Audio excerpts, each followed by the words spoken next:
God, I didn't even realize it was 12 o'clock.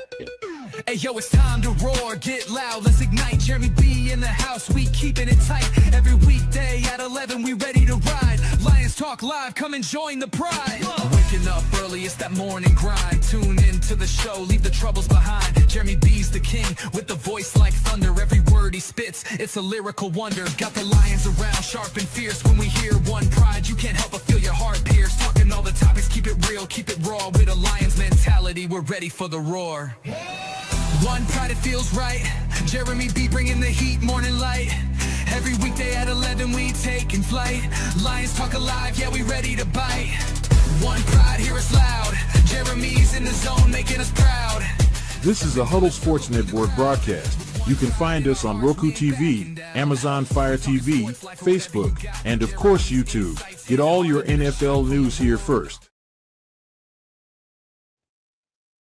Good afternoon. It is Lions Talk with Smoke and Jeremy B, and it's time to talk about Super Sleeper Day 3 pick, Uar Benhard. How's everybody doing? Nick Burton, good to see you, brother. Glad to see you on the YouTube side. Make sure you hit that like button. Austin Hacker's here. Let's get into this, because I think you guys really need to know everything about this guy. I mean, I've talked a lot about him, but I never really got into it. So I wrote a draft profile. It will be published later today.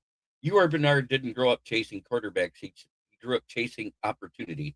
From Abuja streets to the NFL's international pathway, he's a 306-pound missile built in a lab, hunting a league that has no idea what's coming. There are prospects who rise through traditional pipeline, high school stardom, college dominance, and draft day coronation. And then there's Uar Benhard, a defensive tackle who didn't play a single snap of organized football until he was nearly an adult, yet now enters the 2026 NFL draft as one of the most fascinating, physically overwhelming wildcard in years. His journey is not just unconventional, it's unprecedented. Abuja, Nigeria. Benhard's early athletic life revolved around basketball. He didn't touch a helmet until age 16. Even then, it wasn't through a school program or youth league. It was through the NFL's growing footprint in Africa. His raw size, power, and movement skills immediately caught the attention of scouts working the league's international outreach programs. What he lacked in technique, he made up for with rare physical gifts and a relentless motor. Benhard's first major breakthrough came at the 2024 NFL Nigeria camp, where he dominated drills despite being one of the least experienced players on the field. His explosiveness was impossible to ignore. That performance earned him an invitation to the 2020 NFL Africa camp in Egypt, where he was identified by former NFL star Osi Umenyiora, the driving force behind the International Pathway Players Program. Umenyiora has helped uncover multiple NFL talents from this continent. He even admitted that Benhard was different.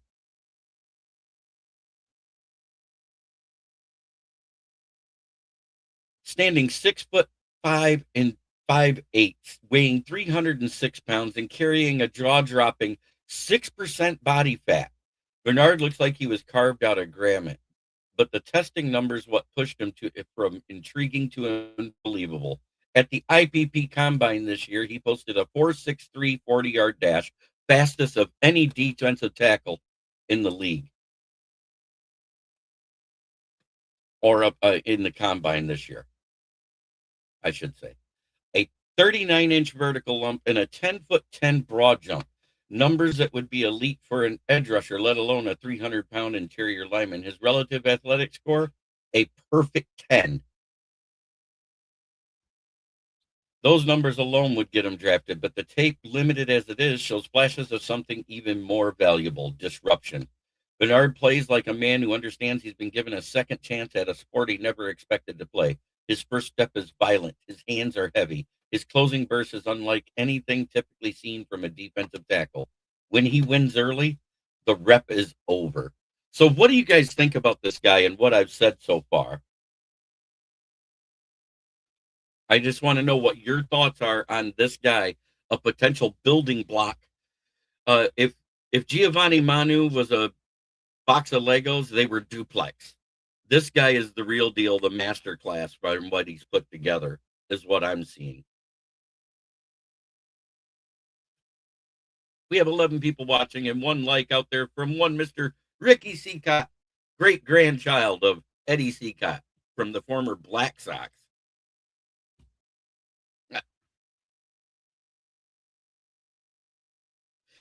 Michael Edwards. The last perfect 10 I have seen in sports is Jamie Malloy's forehead. If he is that much of an athlete, you have to give him a shot. LOL, box of duplex 20. When he loses early, he has the recovery speed to stay alive and play.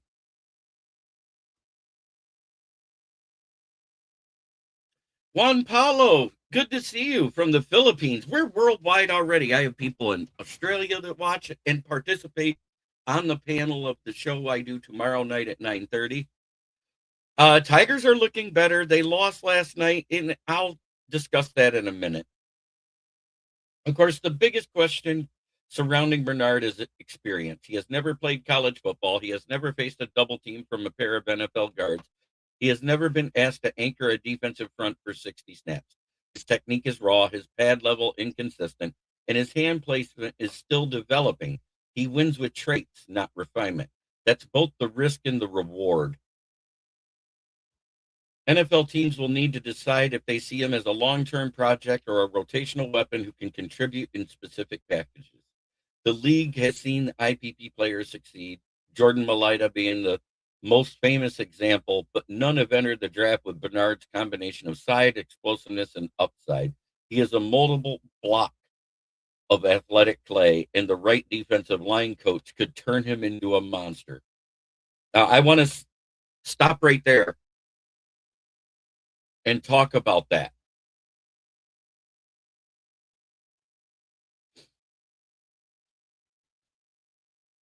We have Lacey as the guy that came from Tampa Bay, the guy that trained Vita Vea into a.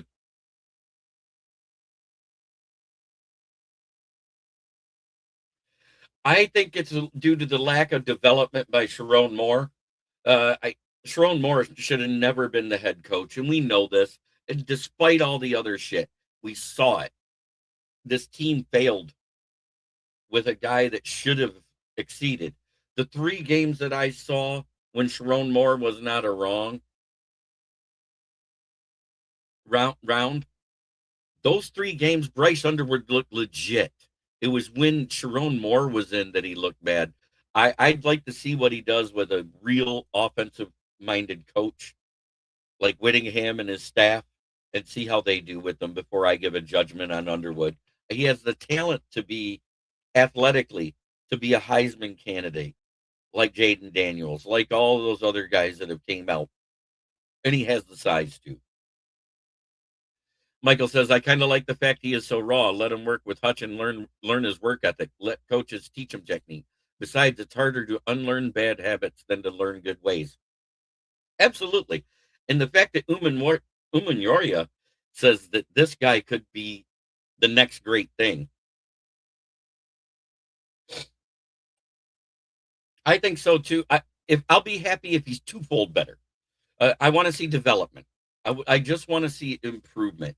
I want to see more consistency, like the 3 games when the offensive coordinator was calling everything.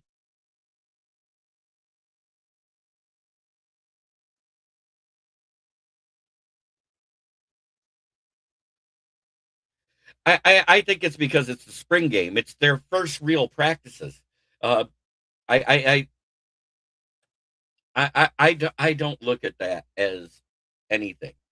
The only thing we knew is that there was going to be a battle that last year between JJ and Cade. And Cade went to Iowa, and they're getting in trouble over that because they reached out to him before the portal opened that year. So I want to see how he looks later on this offseason. I want to see after I've heard a few things from Chris Ballas. I know right now it doesn't look good, but he's only a second-year guy. It's his sophomore year. So I'm looking for him to improve still. He's still learning. and he's trying to unlearn the bad habits that Sharon Moore let him get away with. So to continue this draft profile, Benhard's best fit is likely a one-gap attacking scheme where he can fire up the ball, penetrate, and create chaos. Asking him to do two-gap or read and react early in his career would be a mistake. Let him hunt, let him disrupt, let him learn the nuances of the position while doing what he already does at an elite level. Explode through gaps and ruin plays before they start. Off the field, Benhard carries himself with humility and hunger. He speaks openly about wanting to represent Nigeria on the world stage and inspire the next generation of African athletes. His work ethic is praised by every coach who has touched his development. He is raw, yes, but he is raw in a way a diamond is raw.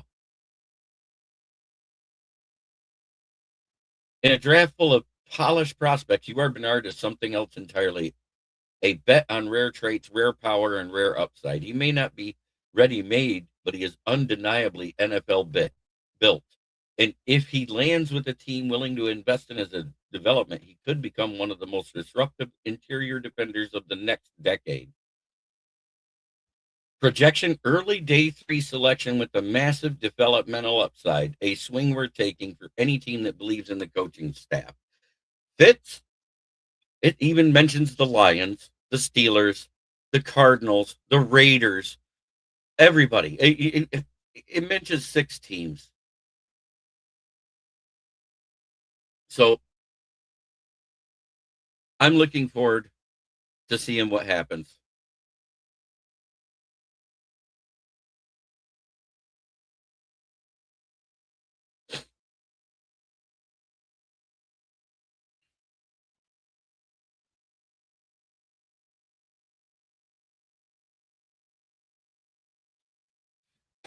I am really looking forward to this guy being in the NFL. So yeah, I don't freak out about the spring games at all. I just don't. So what are your thoughts, gents, ladies? If you're out there, I know that we have a Christine that watches. We got Megan, Austin's out there.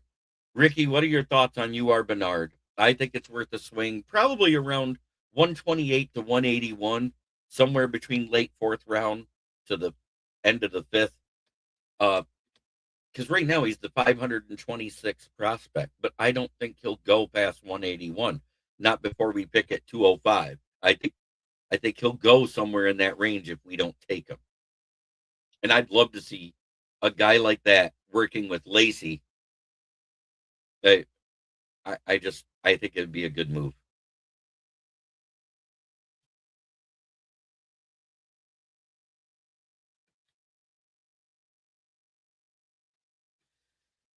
The measurables are there, but it's so raw in a one gap system.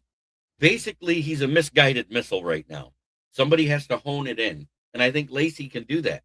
Look at Vita Villa when he only had the 2 years of experience in college when he came out his junior year because he was hurt his freshman year late. He only had 2 full years starting, and he turned him into a household name.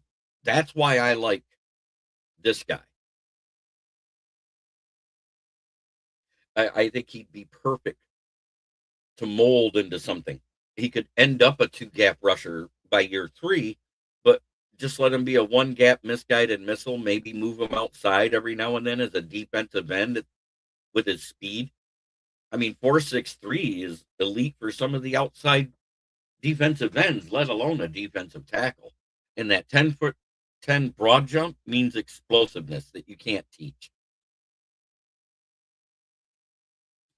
And it's that time again where you get to say those magic 3 words, buddy. It's time for our next 2 rounds.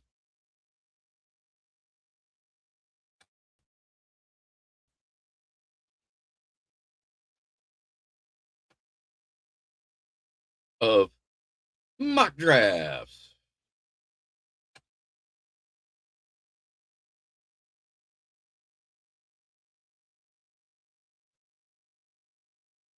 Oh, Monroe Freeling's here. You don't trade unless it's a massive deal. Ooh, 1 pick. Wait.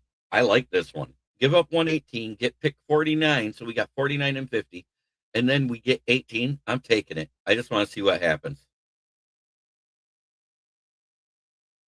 They took Monroe Freeling, but we still got Caleb Lomu here.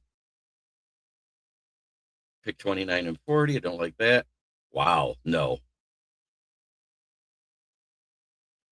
So we don't pass on Lomu. Come on, Jacobs, make it there. Damn it. TJ Parker even went. So here's where we can get fun. We've talked to Lee Hunter, and he's now moved up to 44. Horrible RAS. I think he was either slow or small or something. Yeah, he was a little on the slow side, but he's 318 pounds, and his tape looks better than his measurables. I'm taking him. Or do I go Malachi Lawrence? Nah, he's that smaller size though. I don't like that because that means he'll probably be an outside linebacker. Lee Hunter is. That's the only two trade offers, and neither one of them do I like. So at 50, I think I'm going to go Keith Abney. If he's not a mini man. He's a mini man. Never mind. Trading Stukes it is.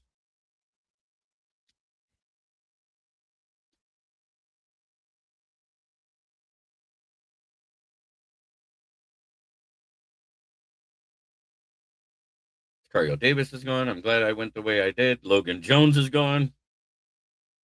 I'm not trading back. Raritan's here. Let's go defense. Let's go edge. Anthony Lucas. I like this kid, but not at 128. Harold Perkins, Terian York. Kendall Daniels has moved way up. Ephesian Price. Charles Demings. Let's go safety. Michael Tafe is there. We already got a defensive tackle, so that's not important. Let's go. OG 128. Farmer is there. Jalen Farmer. Let's see what it says. 983. Okay. Let's get him. We did talk to him.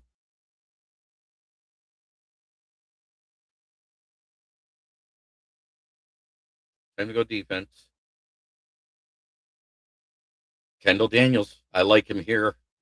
Hear that. Or Uar Benhard. I think I like Uar Benhard better than Kendall Daniels. I could be wrong. Wouldn't be the first time. Yeah, Kayshawn Elliott. I don't know who this is. Yeah, tiny boy. Safety. VJ Payne. Great RAS. Had a good combine. Has decent tape. I hate missing out on that guy. But here we go. Tanner Koziel.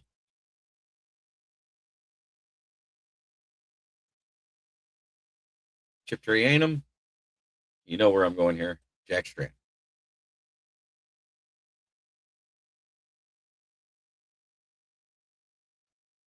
Overall draft a B plus. I got a B. Uar Benhard was a C minus. B minus for Farmer. B for Fame. Tanner Koziel B. Trey Unum C. I only got 3 C's in the entire draft. I like that one.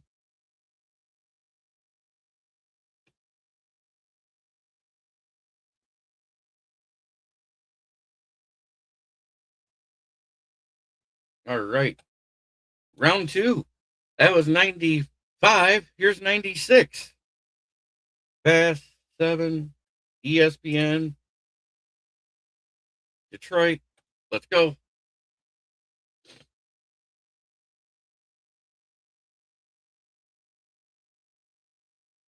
$18 and 196 straight up. But Spencer Fanu is here. I like Fanu better than Lomo.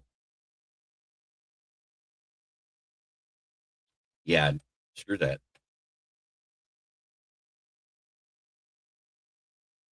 Kenyon Sadiq, Caleb Downs, but Downs has the injury stuff going on. Dylan Dillon is the best safety this draft, but I like Spencer Fanu.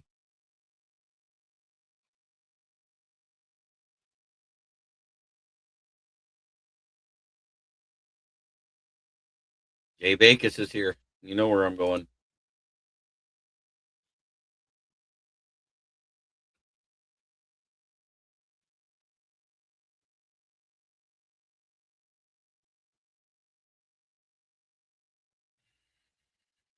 Patty Grimes, good to see you. That was a great video you posted there in Arizona.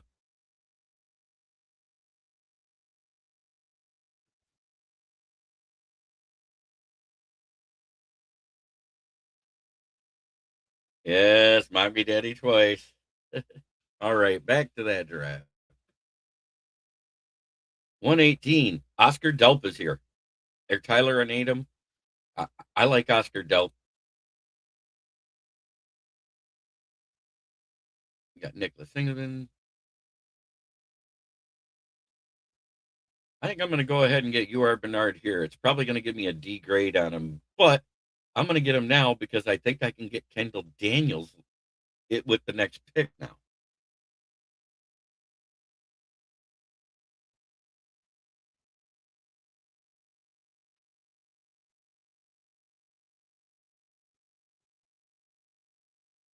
Did Uar Benhard already go? There he is.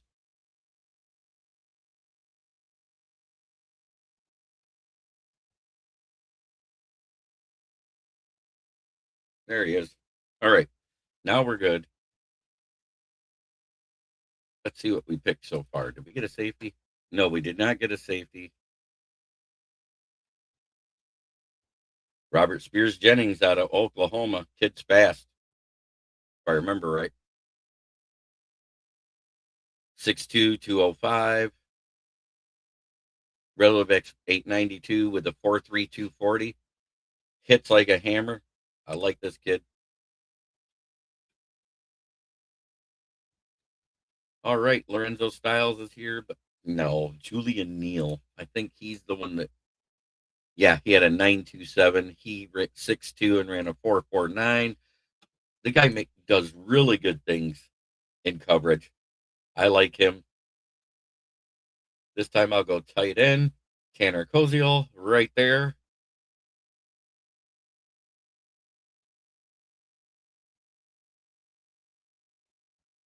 I know I had a couple reaches in there as far as everybody's concerned, but A minus.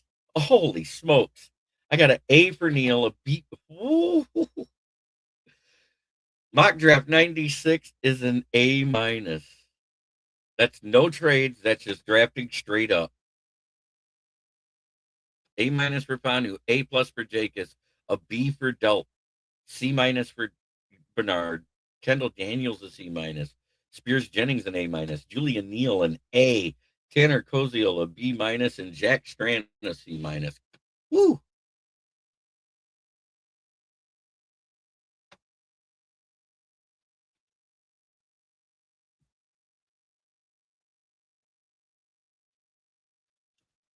So let's stop sharing and I will get these loaded in so we can see these up close and personal as always, because you know I like to do that for everybody.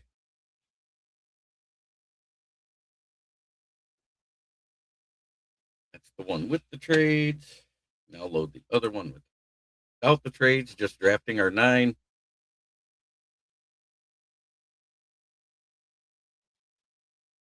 Okay, so here is mock draft 95 with a B plus score. Caleb Lomu, A. Lee Hunter, A minus. Traden Stukes, a B. Jalen Farmer, B minus. Uar Benhard, a C minus.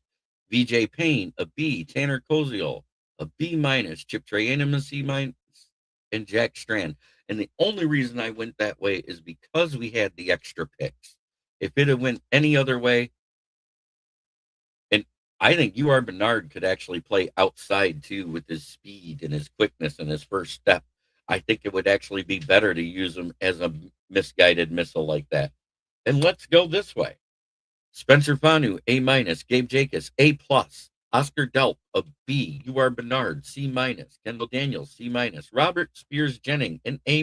Julian Neal, an A in the 6th round. Tanner Koziel, a B- in the 6th round. Jack Strand, a C-. And look, I hit everything on our board. Offensive tackle, edge, tight end, D tackle, linebacker, safety, cornerback, tight end again. I backed it up. And Jack Strand. He was there. I could have taken a running back, but the running back I'd have wanted wasn't there. Other than Chip Trayanum. I love Chip Trayanum, but if I can get Koziel and Oscar Delp with the rumors floating around, we might trade away Laporta.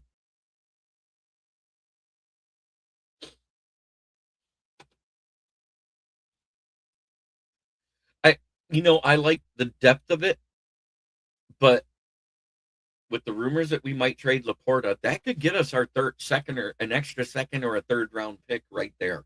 I don't think it'll net us a first, because rarely do people trade a 1st round pick for a tight end. That's usually for elite trench players, quarterbacks, wide receivers, and corners.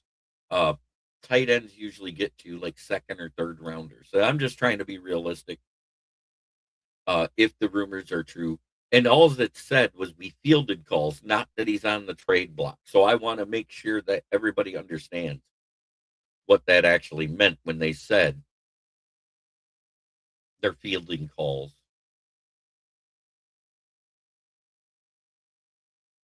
Hey, the fact it hasn't been done yet tells me it more than likely it won't happen. It's kind of like last year before the draft. Everybody said that we'd trade Jameson Williams by day 2. And day 2, they announced that he got the 5th-year options.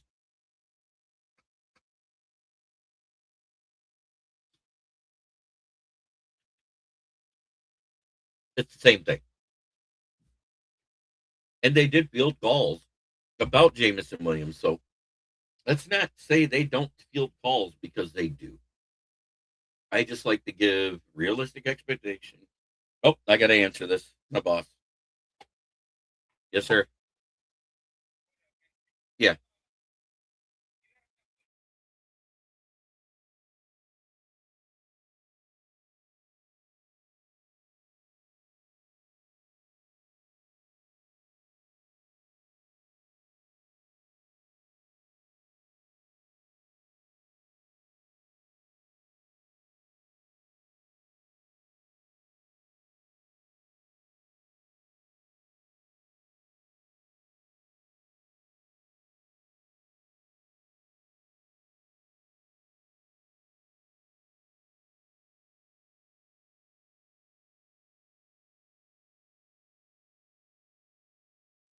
So life changes real fast. I now work every day, except for Saturday because of the draft. I did get it off. So I will be live at the start of the draft. I will be doing draft coverage the entire draft, because it starts every night.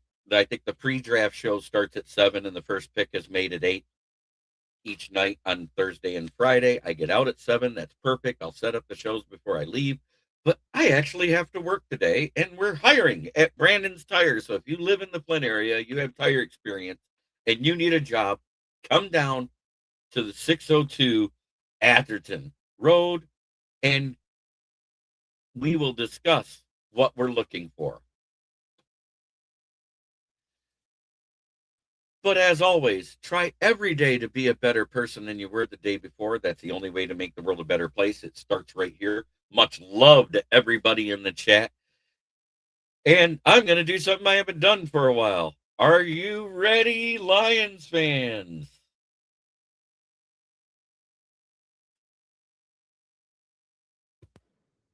Forward down the field, a charging team that will not yield.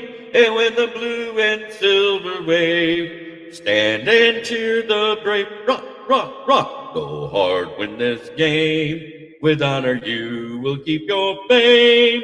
Down the field and gain a Lions victory. Go Lions!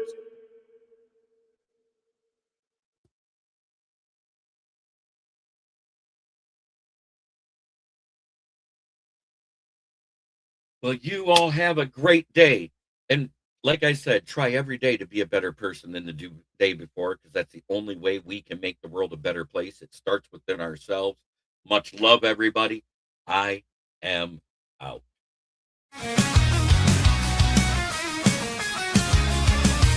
it up, it's that time again. Jeremy B. Lyons, he's your best friend.